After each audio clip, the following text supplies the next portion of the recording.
अनपढ़ माँ। एक मध्यवर्गीय परिवार के एक लड़के ने 10वीं की परीक्षा में 90% अंक प्राप्त किए। पिता ने मार्कशीट देखकर खुशी खुशी अपनी बीवी से कहा कि बना लीजिए मीठा दलिया, स्कूल की परीक्षा में आपके लाडले को 90% अंक मिले हैं। माँ किचन से दौड़ती हुई आई और खुशी खुशी बोली, मुझे भी दिखाइए, मुझे भी मेरे लाल का रिजल्ट देखना है। उसी बीच लड़का फटाक से बोला, बाबा, उसे रिजल्ट कहाँ दिखा रहे हैं? क्या वह पढ़ लिख सकती हैं? वो तो अनपढ़ हैं। अश्रुपूर्ण भरी आंखों को पल्लू से पोंछती हुई माँ दलिया बनाने चली गई। ये सब पिता ने देखा और कहा, हाँ बेटा, तूने बिल्कुल सही कहा। जब हमारी शादी हुई तो 3 महीने के अंदर ही तुम्हारी माँ गर्भवती हो गई। मैंने सोचा शादी के बाद हम कहीं घूमने नहीं गए, एक दूसरे को ठीक से समझे भी नहीं। चलो इस बार अबॉर्शन करवाकर आगे चांस लेते हैं। लेकिन तुम्हारी माँ ने जोर देकर कहा, नहीं, घूमना फिरना और आपस में समझना यह सब कुछ बाद में। फिर तेरा जन्म हुआ। वो अनपढ़ थी ना।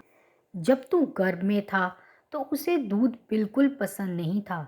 उसने तुझे स्वस्थ बनाने के लिए हर दिन 9 महीने तक दूध पिलाया, क्योंकि वो अनपढ़ थी ना। तुझे सुबह 7 बजे स्कूल जाना रहता था, इसलिए सुबह 5 बजे उठकर तेरा मनपसंद नाश्ता और डिब्बा बनाती थी, क्योंकि वो अनपढ़ थी ना। जब तुम रात में पढ़ते पढ़ते सो जाते थे तो वह आकर तुम्हारी कॉपी और किताब बस्ते में भरकर तुम्हें बिस्तर पर सुलाती थी और उसके बाद ही सोती थी, और रात में बार बार जाग कर तुम्हें ओढ़नी से ढकती थी, क्योंकि वो अनपढ़ थी ना। बचपन में तुम ज़्यादातर समय बीमार रहते थे, तब वो रात रात भर जागकर भी सुबह जल्दी उठती थी और काम पर लग जाती थी, क्योंकि बेटा वो अनपढ़ थी ना।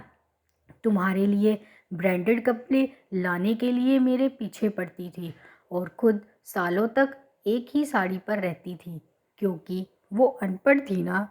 ये सब सुनकर लड़का रोते रोते अपनी माँ से लिपट कर बोलता है, माँ, मुझे तो कागज़ पर 90% अंक मिले हैं, लेकिन आप मेरे जीवन को 100% बनाने वाली पहली शिक्षक हो।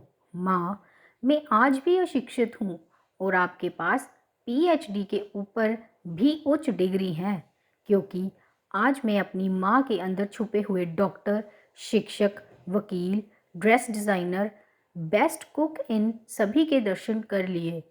माँ, मुझे क्षमा कर दीजिए। बेटा, जो आपकी नज़र में पढ़े लिखे लोग हैं ना, वो सब पहले अपना स्वार्थ और मतलब देखते हैं, लेकिन आपकी माँ ने आज तक कभी नहीं देखा, क्योंकि वह अनपढ़ है ना। वो खाना बनाकर हमें परोस कर कभी कभी खुद भी खाना भूल जाती है, इसलिए मैं गर्व से कहता हूँ, तुम्हारी माँ अनपढ़ है।